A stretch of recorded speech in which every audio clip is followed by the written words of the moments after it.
on which I have serious objections. Another observation made by the honourable member was compensation cess being used to pay centre's own debt. Excuse me. Compensation cess was collected with the authority of the GST Council to pay the loan that was taken, to give a back-to-back arrangement for the state governments, for revenues that couldn't be collected during COVID. And on the date when the whole thing is going to get over, the GST Council is authorized, saying you can withdraw. In anticipation, we are coming up with this excise.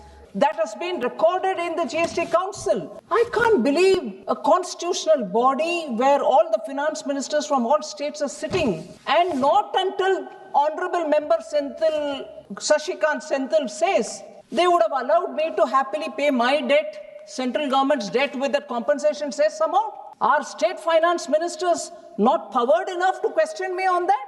And here is an honorable member telling us compensation cess being used to pay centre's own debt.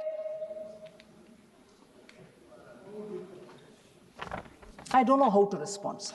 This is greatly misleading the House. में बता दो जो वहाँ संदेश चल जाएगा. Thank you very much, sir.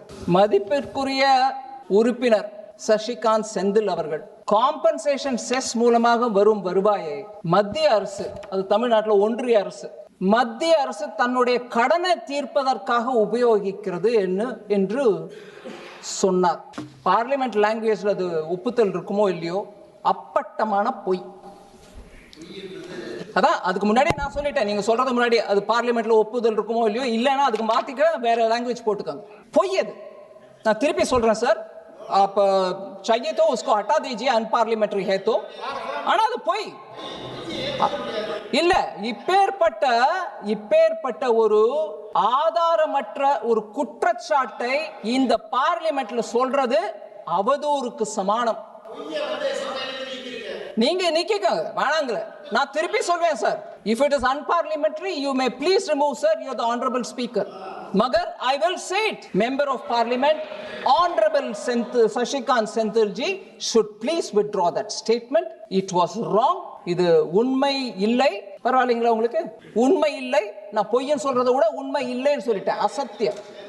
ஆனா அவர் இந்த ஆதாரமற்ற குற்றச்சாட்டை சொன்னதுனால ஆனரபிள் ஸ்பீக்கருக்கு நான் ஒரு விண்ணப்பம் வைக்கிறேன்.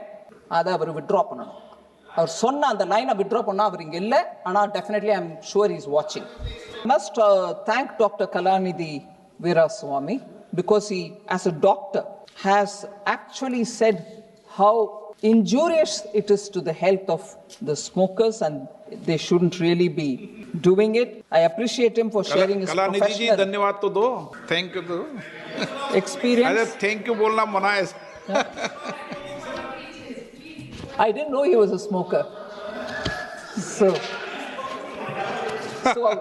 sir, सब लोग बोल रहे हैं कि उनको भी कह दो. There is one or two points on which I have thanked and appreciated his concern, sir. There's one point on which I want to correct Dr. Kalanithi. Raise devolution to 50%. इनको तमिल में जवाब दे दो आप एक बार. तमिल में दूं सर? हाँ. Sir आपके आदेश को पालन करना ही पड़ेगा सर. सर, மாநிலங்களுக்கு கொடுக்கக்கூடிய நிதி 50% உயர்த்த வேண்டும் என்று கோரிக்கை வைக்கப்பட்டது. அந்த கோரிக்கை ஃபினான்ஸ் கமிஷனுக்கு வைக்கப்பட வேண்டிய கோரிக்கை எங்ககிட்ட வைக்கக்கூடாது. So first of all, I want to say that request which Dr. Kalanithi said states should get 50% of all the devolvable taxable amount is something which the Finance Commission will have to address, and I'm sure he and his government would have. Shri Kathir Anand has raised a lot of questions. I'll start with the most important question. You're here. Sir, Honorable Member Kathir Anand said you can't impose on Beedi, makers and so on. First, bluntly and upright, I want to say here, there is no change in the tax incidence on Beedi. So, hota nahi hai aise. அப்படியெல்லாம் நடக்காதுங்க. இங்க இந்த பார்லிமெண்ட்ல அனுமதி இல்லாம ஒரு பைசா கூட increase பண்ண முடியாது. அது ரூல்ஸ் மூலமோ நோட்டிபிகேஷன் மூலமோ நடக்காது. Thank you very much, sir. So today we've had about 28 speakers who participated in this debate. And you were constantly sitting for 3 hours here. Thank you very much. You have heard to everybody. And You have heard to we've everybody. had quite a few suggestions, inputs, and commentary on the bill, which is essentially excise duty. And essentially excise duty, which existed before 2017 under the central government. And it was only for the sake of the compensation cess which was required at the time of introducing GST that Centre gave up its powers to levy excise duty on tobacco and tobacco-related products, that right was given away to the GST so that they will be in a position to collect the compensation cess over those items which were taxed at 28%.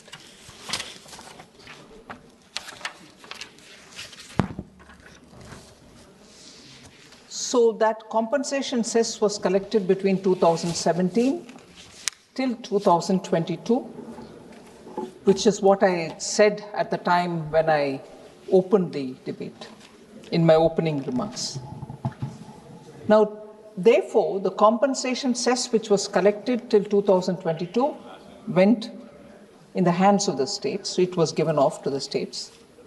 And by law at that time when GST was introduced, compensation cess was to be collected for 5 full years and it came to an end in 2022.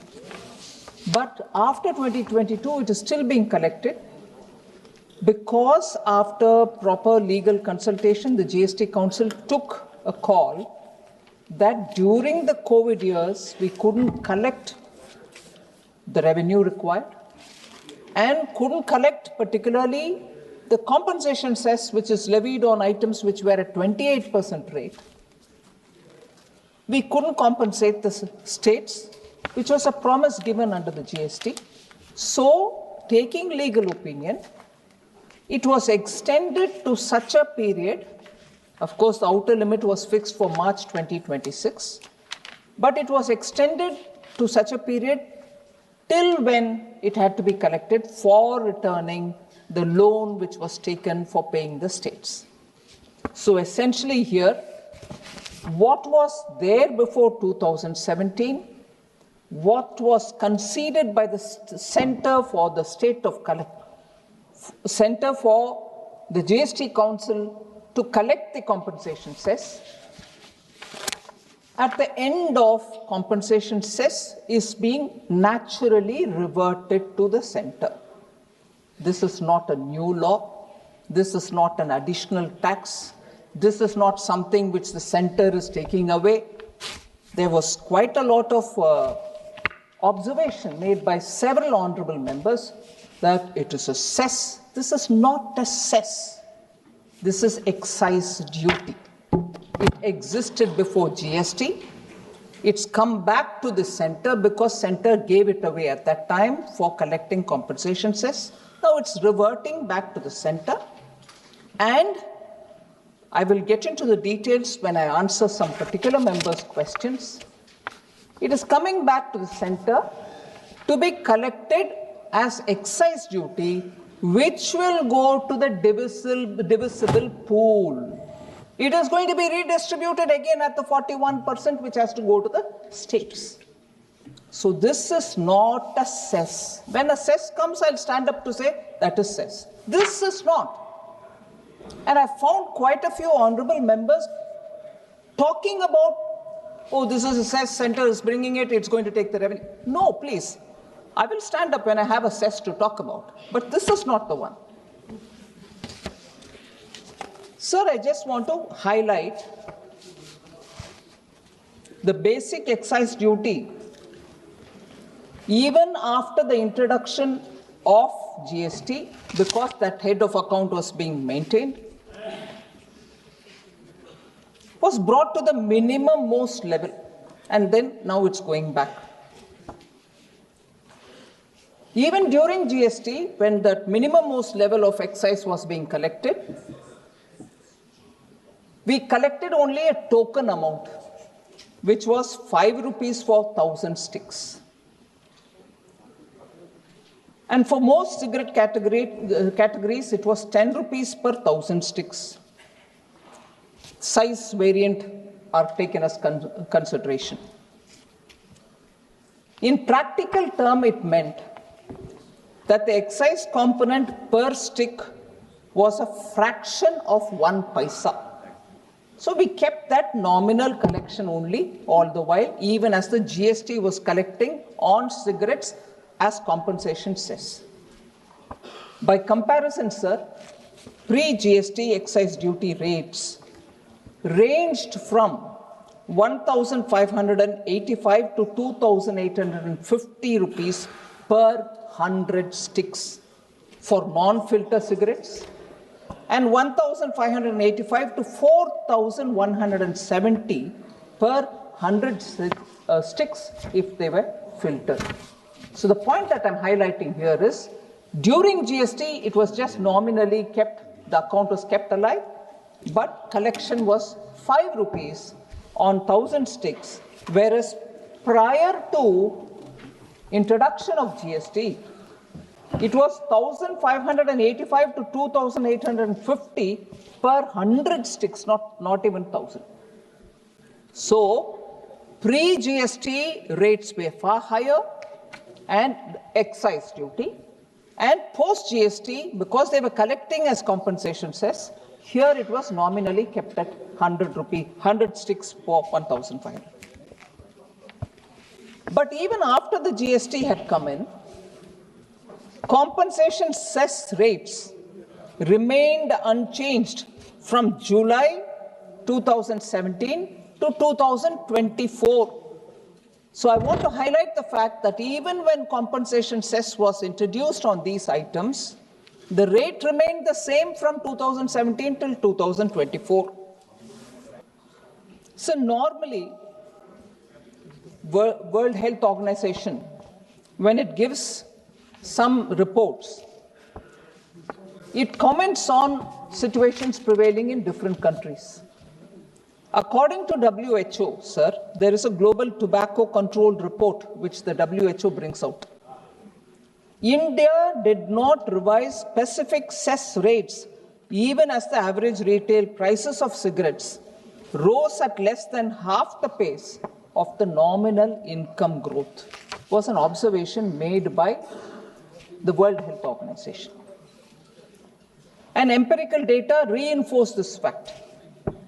So the World Health Organization and the World Bank jointly track affordability index of tobacco products.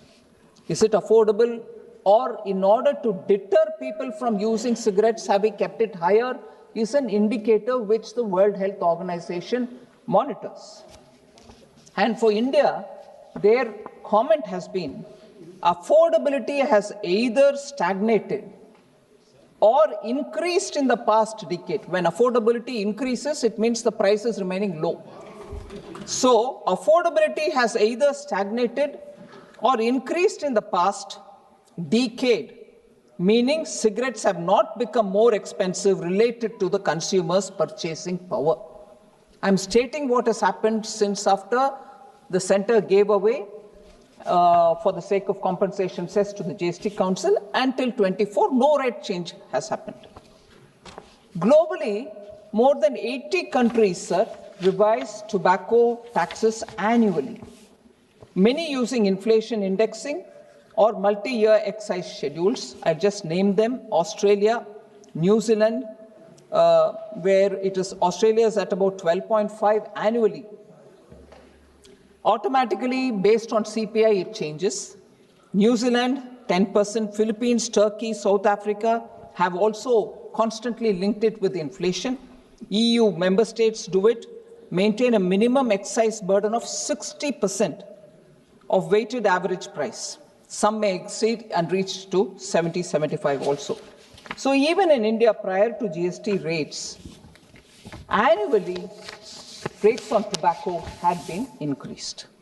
So it's primarily health-related concern with which it had to be a deterrent. The price or the tax had to be a deterrent so that people don't get into that habit. But after the sunset of compensation cess, as I said, we are bringing back the excise duty which existed prior to GST. Now, certainly we don't want cigarettes to become affordable. So this is the sum and substance of this particular excise duty. India's total tax incidence on cigarettes is approximately 53%.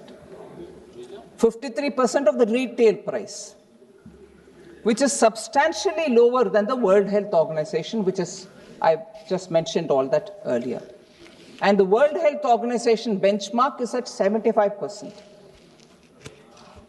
I've already mentioned that some states, some countries do charge more. United Kingdom, Australia are well over 80 to 85%.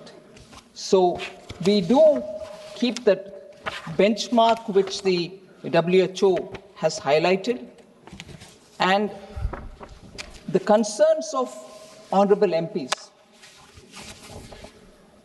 Some have said you're going to impose this tax, as a result of which livelihoods are going to be affected because cigarettes or Beedis will become more expensive, and those poor people who are rolling Beedis will be out of the job. I want to highlight some facts here, sir. I'll come to specifics and speak about specific concerns of members. I'll now go to addressing some of the concerns which honorable members have raised. So first of all, farmers. Tobacco growing farmers will have to be weaned away from growing tobacco into doing other alternative crops. There has been efforts earlier. Efforts continue under Prime Minister Modi's government. Farmers are constantly being told how unhealthy it is to cultivate tobacco, and I will highlight that specifically what efforts are being taken. So government schemes under Ministry of Agriculture and Farmers Welfare, such as crop diversification program under the Rashtriya Krishi Vikas Yojana, has 10 major tobacco growing states being covered since 2015-16. I am not going earlier. There were schemes even earlier. I'm not denying efforts have been there for some time now, decades now. Farmers are encouraged to shift to alternative crops. Which are those 10 states? Andhra Pradesh, Bihar, Gujarat, Karnataka, Maharashtra, Odisha, Tamil Nadu, Telangana, Uttar Pradesh, and West Bengal. What's the progress of these crop diversification efforts? Over 1.12 lakh acres, that is about 45,325 hectares of land, shifted from tobacco to other crops between 2018 to 2021-22. What are the alternatives, sir? If it is partly irrigated area, they go for sugarcane, groundnut, oil palm, cotton, chili, maize, onion, pulses, and turmeric. In specific states, I like to highlight, Telangana has focused on weaning away the tobacco growers to grow Bengal gram and chilies. Odisha has moved them to vegetables growing and maize. Karnataka has moved from tobacco to soya bean and sugarcane.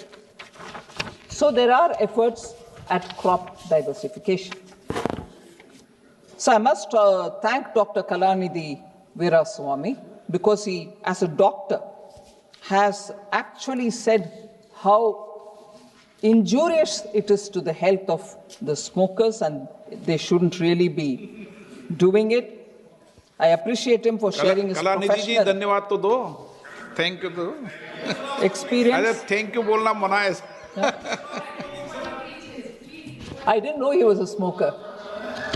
So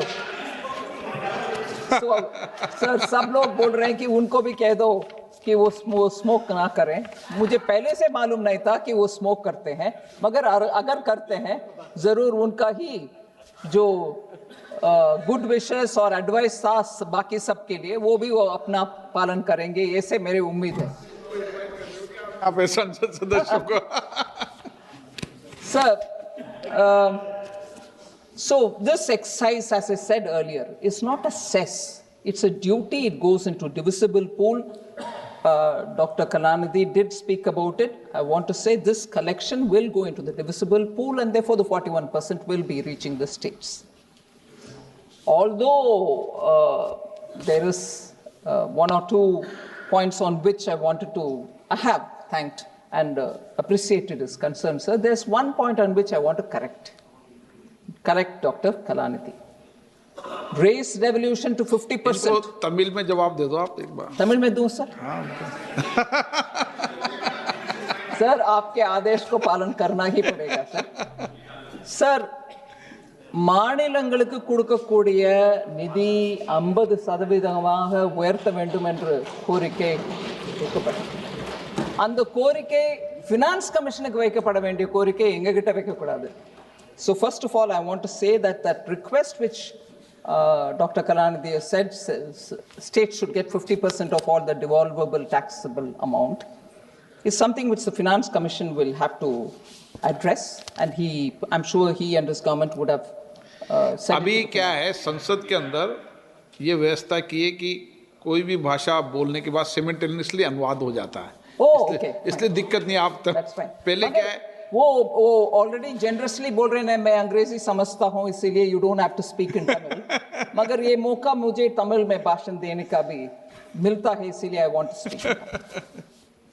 sir I also want to say sir, other than what the Finance Commission has said to devolve, actually Prime Minister Modi, because he's been a chief minister, he understands the states and their difficulties. After COVID had asked us to create a capital fund which can be given to the states as good as a grant, but it is called a loan, 50 years interest free, and all states have utilized it.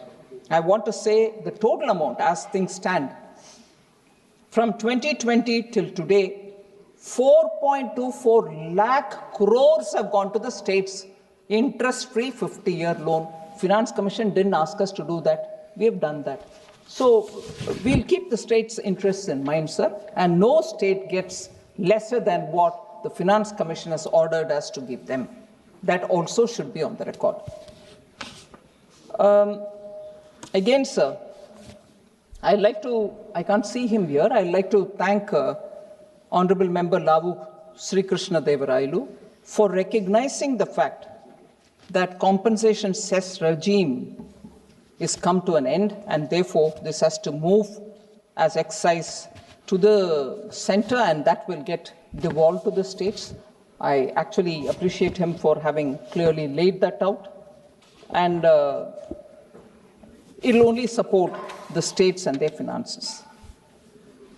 So there was also the same question of, are you helping the farmers? Are you actually doing concrete things, one to help the farmers, another to really contain purchase of tobacco and tobacco related products? So there has been a law since 2003, and that actually prohibits tobacco products from being sold to people who are under 18 years of age in 100-yard circumference of any school or any educational institution. But of course, it has to be implemented even more rigorously because there's a lot of violation and people are complaining about it. I'm sure the health ministry will be talking to states about it, sir. And there are a lot of advertisements. I'm not getting into that detail. So particularly on Beedi, Sri Kathir Anand has raised a lot of questions. I'll start with the most important question. You're here. Sir, Honorable Member Kathir Anand said you can't impose on Beedi, makers and so on. First, bluntly and upright, I want to say here, there is no change in the tax incidence on Beedi. In fact, GST doesn't provide for items, so 28% was where most of these demerit goods were, on which we put a cess. Now 28% itself has gone away from the consideration in GST. So every item had to move from 28. If it is a demerit good, it had to go to 40. At the time when the GST Council discussed it, consciously Beedi was not taken to 40 because it would have really hurt. Although health consideration warrants it also to be in 40. But from 28, it went to 18. A lot of people questioned us saying, hey, what is this? You've reduced the tax on Beedi. No, we have not reduced. Yes, there I couldn't have taken it to 40 because it would have taken it to higher than what it was earlier. We have taken it to 80. And now when we are bringing it to the excise regime, it will be taxed similar to what it was earlier and not 1 paisa more. So, बहुत सारे Samajwadi party के नेतागण भी उसके ऊपर बात किए कि बीडी वर्कर्स के ऊपर आप टैक्स लगा रहे हो, उनको उनका रोजाना रोजगार क्या होगा, उनके रोजगार के ऊपर कोई असर नहीं पड़ेगा क्योंकि रेट वैसे की वैसे ही है, रेट में कुछ बदलाव नहीं है। अब का रिजीम जो है उसमें जैसे मैंने बताया 28% टैक्स था, उसके ऊपर एनसीसीडी लगाता था, हैंडमेड चार्ज था 1 रुपी हर एक 1000 बीडी के ऊपर, और मशीन मेड है तो 2 रुपया 1000 बीडी यूनिट के ऊपर, और उसके ऊपर बेसिक एक्साइज ड्यूटी जो मैंने बताया नॉमिनल 5 पैसा था, 5 पैसा 1000 बीडी के ऊपर, और अगर मशीन मेड हो तो 10 पैसा 1000 बीडियों के ऊपर। ये है अभी जो प्रिवेलेंट स्कीम है। एक्साइज आने के बाद वो ही रेट होगा क्योंकि जीएसटी अभी 18 हो गए, कम हो गए, और हैंडमेड यूनिट के ऊपर जैसे पहले एनसीसीडी था वो ही रेट है 1 रुपया 1000 यूनिट के ऊपर, अगर हाथ से बनाया हुआ, मशीन से बनाया हुआ तो 2 रुपया 1000 यूनिट के ऊपर, और बेसिक एक्साइज ड्यूटी जो कानून अभी ले आ रहे हैं उसमें 10% होगा बीडी के ऊपर। कुल मिलाकर के बीडी के ऊपर रेट जो था पहले वही है, 1 पैसा, मैं रुपया नहीं बोल रही हूं, 1 पैसा का इंक्रीज भी नहीं है।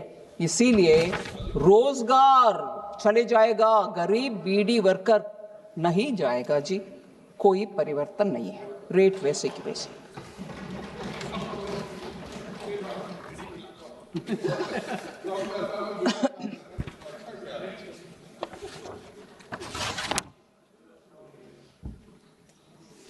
सर, और खतीर आनंद जी ये भी कहा कि कानून ले आ रहे हो मगर रूल के, रेगुलेशन के, नोटिफिकेशन के द्वारा रेट बदलते जाता है। नहीं बदलना, मतलब बदलना असंभव है, पार्लियामेंट को छोड़कर में रेट बाहर से बदलना नामुमकिन की बात है। बिना अप्रूवल ऑफ पार्लियामेंट 1 पैसा भी बदलना मुश्किल है, कर भी नहीं सकते कानून है। सो वो होता नहीं है ऐसे, அப்படியெல்லாம் நடக்காதுங்க। இங்க இந்த பார்லிமெண்ட்ல அனுமதி இல்லாம 1 பைசா கூட இன்க்ரீஸ் பண்ண முடியாது, அது ரூல்ஸ் மூலம், நோட்டிபிகேஷன் மூலமோ நடக்காது। सर, अगेन बीडी के विषय में बहुत सारे ऑनरेबल मेंबर्स ने बताए, लेबर वेलफेयर स्कीम्स क्या है, उनके ऊपर कुछ कैंसर का दिक्कत है, उनका वो इलाज के लिए कुछ इंतजाम है कि नहीं, ये सब I want to highlight sir. Labour welfare scheme का it has 3 components, namely health, scholarships for their children and housing. Healthcare facilities through 10 hospitals and 279 dispensaries are being offered for BD workers. Reimbursement of expenditure for specialized treatment bhi hota hai, that's also provided. Cancer, tuberculosis, heart diseases, kidney transplantation, for all this money is given, they are not being charged. Either they are given in advance or they are being reimbursed. Financial assistance for education of children of BD workers from class 1 to college or university, ranging from 1,000 rupees to 25,000 rupees per student per annum depending upon the class in which that student is or the course in which that student is already being provided. Then subsidy of 1.5 lakh rupees per beneficiary for construction of Pakka house is being given under revised integrated housing scheme from 2016. RIHS has been now converged with Pradhan Mantri Awas Yojana. So beyond this, there is also the public distribution system, Deen Dayal Antyodaya Yojana, PM Swanidhi, Kaushal Vikas Yojana, Suraksha Bima Yojana, Jeevan Jyoti Bima Yojana. All these will take care of the Beedi workers. I can't see senior member Ramashankar Rajbhar ji Samajwadi Party वो भी बहुत emotionally इस विषय के ऊपर बात किए. मैं उम्मीद करती हूं कि उनके प्रश्न के लिए मैं जवाब भी दे रही हूं और देती हूं.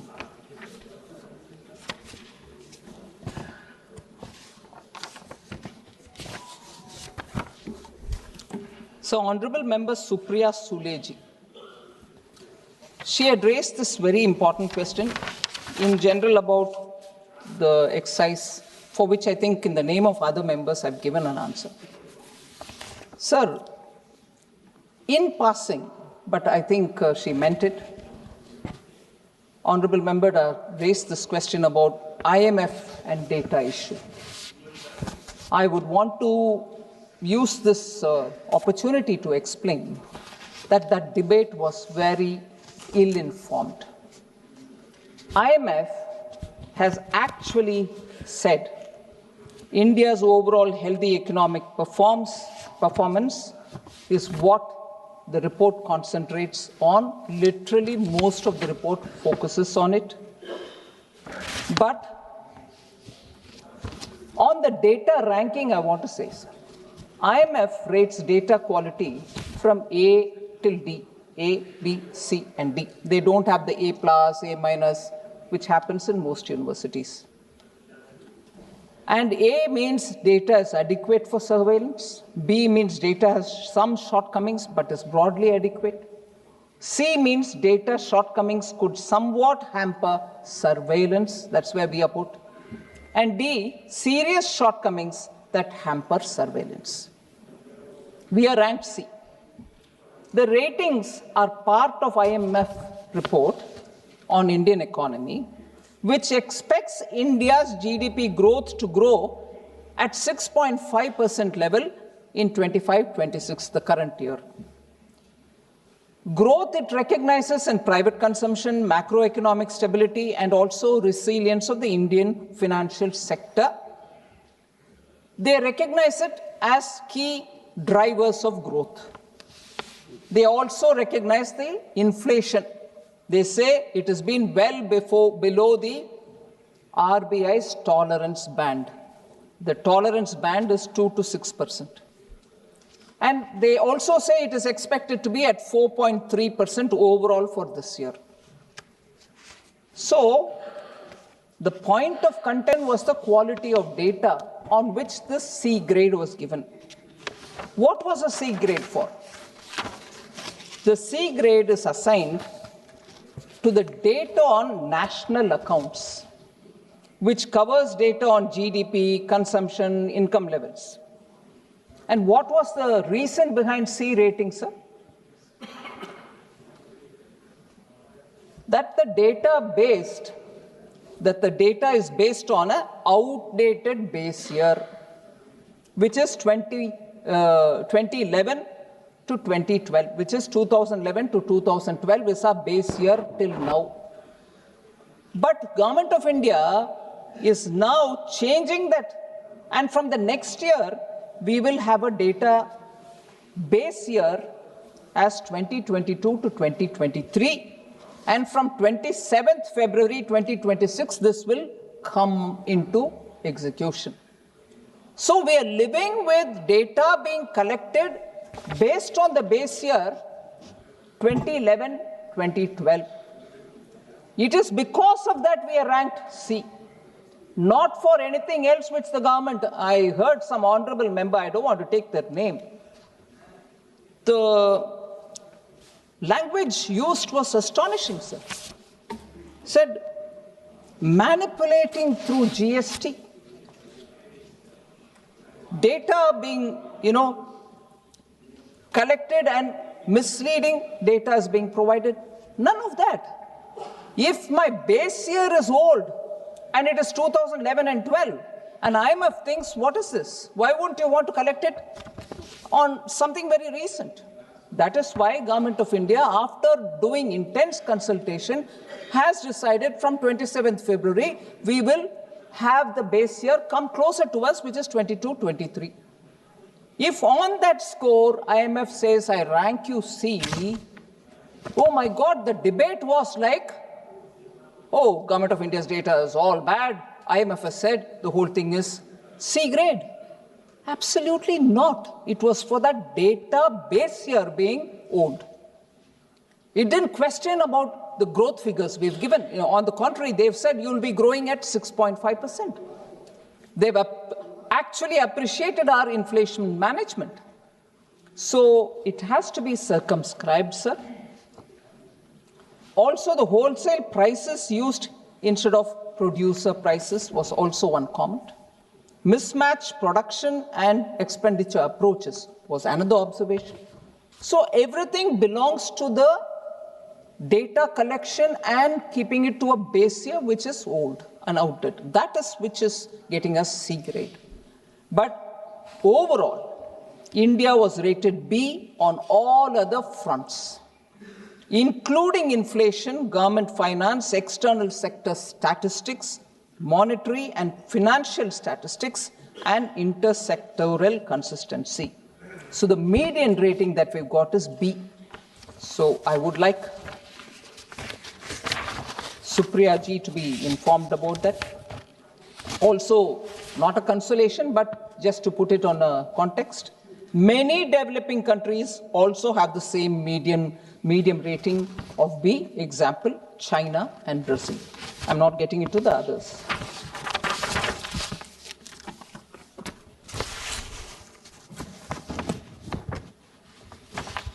So I can't find the member here, so I wouldn't want to name him, but I will say,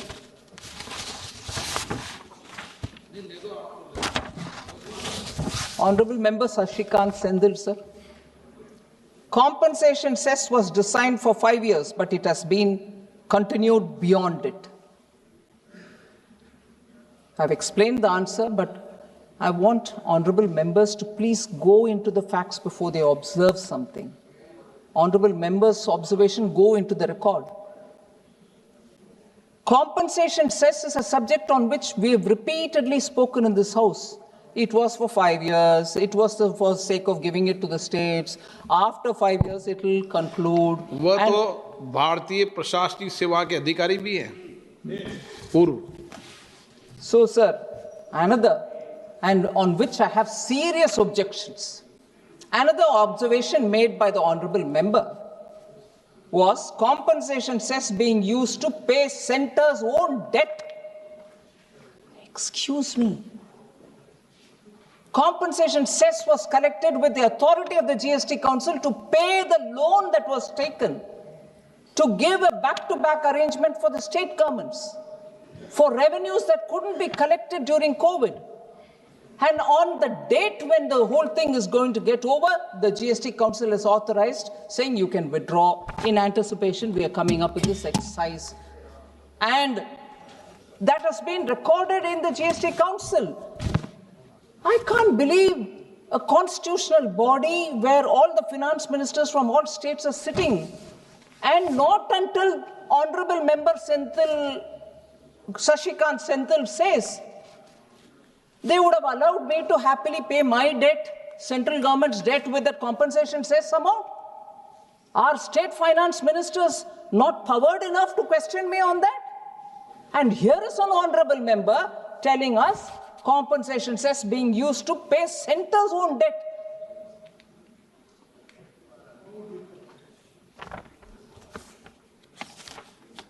I don't know how to respond, sir. Tamil में This is greatly misleading the Tamil में House. बता दो जो वहाँ संदेश चल जाएगा. Should I, sir? Tamil में बताओ जो संदेश चल जाएगा. Thank you very much, sir. மதிப்பிற்குரிய உறுப்பினர் சசிகாந்த் செந்தில் அவர்கள் காம்பன்சேஷன் செஸ் மூலமாக வரும் வருவாயை மத்திய அரசு, அது தமிழ்நாட்டில் ஒன்றிய அரசு, மத்திய அரசு தன்னுடைய கடனை தீர்ப்பதற்காக உபயோகிக்கிறது என்று சொன்னார். பார்லிமெண்ட் லாங்குவேஜ்ல அது ஒப்புதல் இருக்குமோ இல்லையோ, அப்பட்டமான பொய். அதான் அதுக்கு முன்னாடி நான் சொல்லிட்டேன், நீங்க சொல்றது முன்னாடி அது பார்லிமெண்ட்ல ஒப்புதல் இருக்குமோ இல்லையோ, இல்லைன்னா அதுக்கு மாத்திக்க வேற லாங்குவேஜ் போட்டுக்காங்க. பொய் அது. நான் திருப்பி சொல்றேன் சார், आप चाहिए तो उसको हटा दीजिए, अनपार्लियामेंट्री है तो. ஆனா அது பொய் இல்ல. இப்பேற்பட்ட ஒரு ஆதாரமற்ற ஒரு குற்றச்சாட்டை இந்த பார்லிமெண்ட்ல சொல்றது அவதூறுக்கு சமானம். நீங்க நிக்கங்க வேணாங்களே, நான் திருப்பி சொல்வேன் sir. If it is unparliamentary, you may please remove, sir. You are the honorable speaker. मगर I will say it, क्योंकि ये मुझे लग रहा है जैसे वो आरोप मेरे ऊपर डाल दिया बेबुनियाद, मैं आरोप अभी लगा रहा हूं सर. ये जानबूझ करके बोला गया, ये गलत है. केंद्र सरकार कॉम्पनसेशन सेस को उपयोग करते हुए उनका ऋण क्लियर करता है. इसका मैं मानती हूं जीएसटी काउंसिल का अपमान है. जीएसटी काउंसिल में बैठे हुए वित्त मंत्रीगण को यह जानकारी नहीं होगा अगर मैं वैसे करती हूं. ये तमिलनाडु का एक सांसद बोलने का विषय में मुझे शर्मिंदा होना पड़ रहा है. Member of Parliament, Honorable Sasikanth Senthil ji should please withdraw that statement. It was wrong. இது உண்மை இல்லை. பரவாயில்லைங்களா உங்களுக்கு? உண்மை இல்லை. நான் பொய்யன்னு சொல்றதை விட உண்மை இல்லைன்னு சொல்லிட்டேன், அசத்தியம்.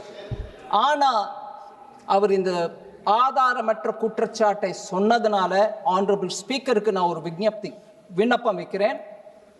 அதை அவர் வித்ட்ரா பண்ணணும். அவர் சொன்ன அந்த லைனை வித்ட்ரா பண்ணா அவர் இங்க இல்ல. ஆனா definitely I am sure he is watching. वित्त मंत्री जी एक मिनट. नहीं, अभी टाइम है आपका, बहुत टाइम बहुत है. ये साइमल्टेनियसली जो आपको आ रही आवाज साथ में, जब तमिल में बोली तो आपको सारी लैंग्वेज में आ रही नहीं आ रही? हिंदी इंग्लिश सब में आ रही है ना? वो टेस्ट कर रहे हैं हम, इसलिए मैंने आपसे आग्रह किया था कि आप बोलेंगी तो मैं टेस्ट कर लूं कि सबको आवाज. ये भी भारत की संसद में नया प्रयोग है ना.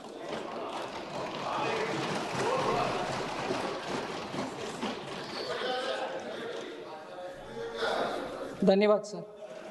Sir, lastly, many members mentioned it. Vishal Dada Patil, I don't know if he's here, he also mentioned health and wellness have to be a good focus.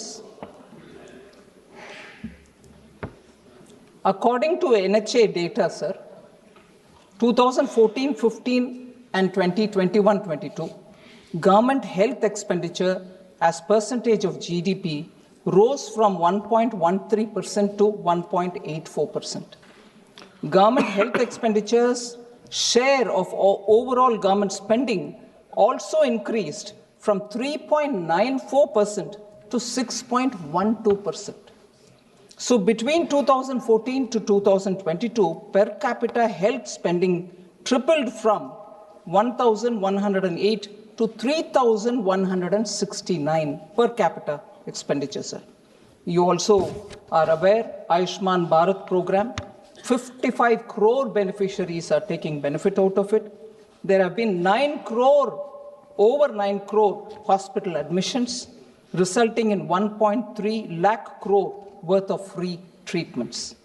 More than 16,000 Jan Aushadhi Kendras, now present in almost all the districts of the country, offer 50 to 90% cheaper medicines when compared to market rates. Mission Indradhanush has various phases. In it, 5.46 crore children and 1.32 pregnant women have benefited. from the vaccinations against 12 diseases. This targeted initiative, sir, has contributed to a significant decline in the maternal mortality ratio from 130 per lakh live births in 2014-16 to 80 in 2020. So in the last 11 years, sir, the government has approved or established new aims across several states and set up many new medical colleges, including the first aims in the Northeast, located in Assam. MBBS seats have also increased to 1.18 lakh, and 74,000 PG seats have been added since 2014. So I think largely I have addressed all the issues raised by the honorable members, sir. I would appeal to all the members to kindly pass this.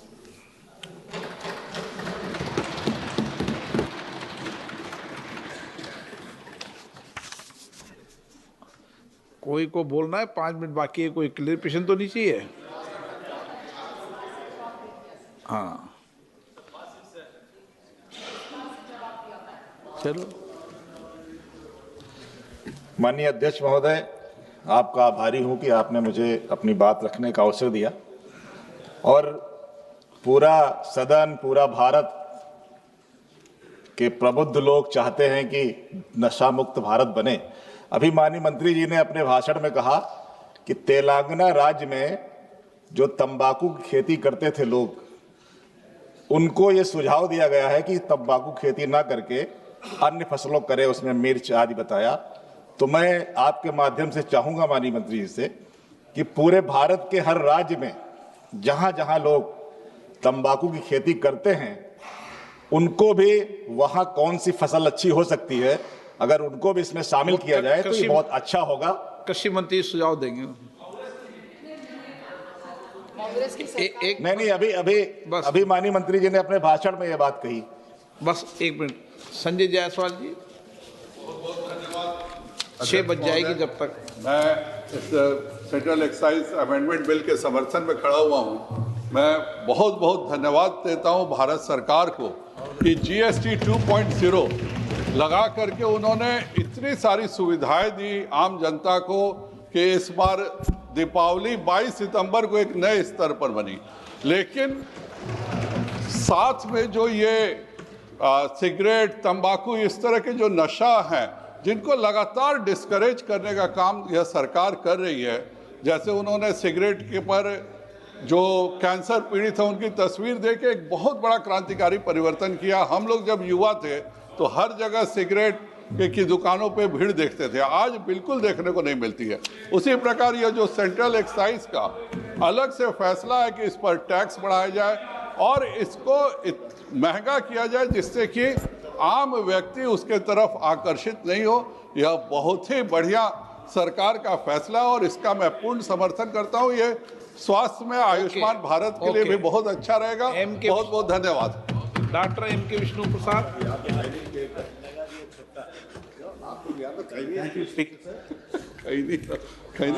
Really appreciate the way our Honorable Finance Minister replied to the doubts that was raised by the members. During her reply, she was mentioning about IMF data, which was based on 2012, 2013, 11 and 12. I stand corrected.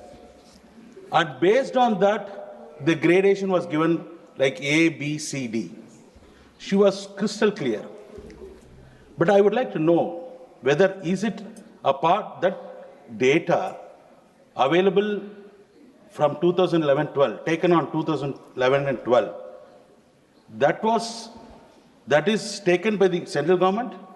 And if so, during this 12 years, was there any initiative by the central government to collect the data for the current situation, so that based on that we can give the gradation? Thank you. जगदापाल जी आप भी बोल लो, 4 घंटे seat पे बैठे हो तो बोल लो। 4 घंटे यहाँ बैठे थे ना। माननीय वित्त मंत्री जी को इस बात की बधाई दूंगा कि जो पूरा सदन इस बात के लिए चिंतित था जो हमारे माननीय सदस्य प्रतिपक्ष के भी लोग कह रहे थे कि तंबाकू के नियंत्रण होना चाहिए या नशा मुक्त होना चाहिए, तो मैं कहना चाहता हूं कि आज का ये बिल जो है, ये जो 2003 में अटल बिहारी वाजपेयी जी ने COTPA कानून जो लागू किया था, जो cigarettes and other tobacco product act 2003 में, आज उसी विरासत को आगे बढ़ाने का काम किया है। इसके लिए मैं माननीय फाइनेंस मिनिस्टर को बहुत बहुत बधाई देता हूँ। 2003 का मैं उदाहरण दे दूँ कि 2003 में जो अटल बिहारी वाजपेयी जी का इसी सदन में कानून पारित हुआ था, उसमें सार्वजनिक स्थानों में धूम्रपान पर प्रतिबंध पहली बार लगाया गया था, और जिसका फर्क पड़ा, नाबालिग को तंबाकू के बिक्री पर रोक लगाया गया, स्कूल कॉलेजों से 100 मीटर के भीतर बिक्री निषिद्ध किया गया, विज्ञापनों पर रोक था। ये तो हो गया क्या और आगे अगस्त ऋषि ने क्या कहा है, मैं वो भी बता दूं। अगस्त ऋषि का संदर्भ कि जो भारतीय शासन दर्शन है स्वास्थ्य सुरक्षा का, उसमें अगस्त ऋषि ने कहा था कि दर्शन में स्वास्थ्य, विज्ञान, समाज कल्याण इसके एकत्व के प्रतीक माने जाते हैं, और औषध विज्ञान, जड़ी बूटी और ये जो लगाया, ये सेस नहीं है। मतलब सेस आज क्लियर कर दिया माननीय वित्त मंत्री ने कि आज पहले ये सरकार है कि जो भी सभी राज्य के GST में मेंबर, फाइनेंस मिनिस्टर्स के मेंबर हैं, और आज तक जितने फैसले हुए हैं, मैं वित्त मंत्री को बधाई दूंगा कि GST ने सर्वसम्मत से किया है। ये अपने आप में एक बहुत बड़ी बात है, और आज ये फेडरल स्ट्रक्चर को मजबूत करेगा कि ये पैसा जो एक्साइज ड्यूटी लग रही है, ये पैसा राज्यों को जाएगा। इसके लिए मैं धन्यवाद देता हूँ। सदन का समय इस विधेयक के प्रस्ताव को विचार तक बढ़ाया जाता है। माननीय वित्त मंत्री जी, सिर्फ 2 विषय में क्लैरिफिकेशन देना चाहती हूँ सर। माननीय नीरज मोदी जी, विषय उठाया जो मैंने सोचा मेरा जवाब में आ गया है, फिर भी मैं बोलना चाहती हूँ। सिर्फ तेलंगाना में नहीं किए, राष्ट्रीय कृषि विकास योजना जो क्रॉप डाइवर्सिफिकेशन का प्रोग्राम उठाते हैं, वो 10 राज्य में चलाते हैं, इंक्लूसिव उत्तर प्रदेश। सो उन राज्यों में क्या फायदेमंद क्रॉप हो सकता है, वो अपने राज्य के लेवल पर निर्णय होके वो आगे लेके जा रहे हैं। जैसे मैंने ओडिशा के उदाहरण बोले, सब्जियों और जोवर, कर्नाटका सोयाबीन और शुगर केन, उत्तर प्रदेश उनके स्तर पर जो भी निर्णय करते हैं, उनके तंबाकू किसानों के साथ बात करके वो उसके अनुसार वो चलाते हैं। Sir, this question was raised, saying data, since it's based on 2011-12, was any initiative taken on it? I just want to highlight, sir, rebasing initiative has been taken. Rebasing, matlab, that which was earlier, 11 and 12, 2011-12 is the base year now, to rebase it to some other year, which is now 22-23. The efforts have already commenced last 2 years, 1.5 years.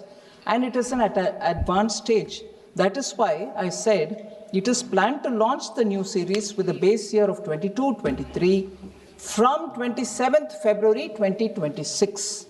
And for the implementation, sir, the rebasing project includes the collection of key data sources using surveys and studies, methodological improvements, and also the assessment of additional data sources. Various expert committees were formed, one for new data source, rate and ratios, methodological improvements, constant price estimates, and regional accounts are independently, independent committees, expert committees are looking into these aspects in specific. And above all, a discussion paper regarding proposed changes has been put in the public domain for comments as well. All this has been done. And therefore, it is a structured process through which rebasing happens. 1 minute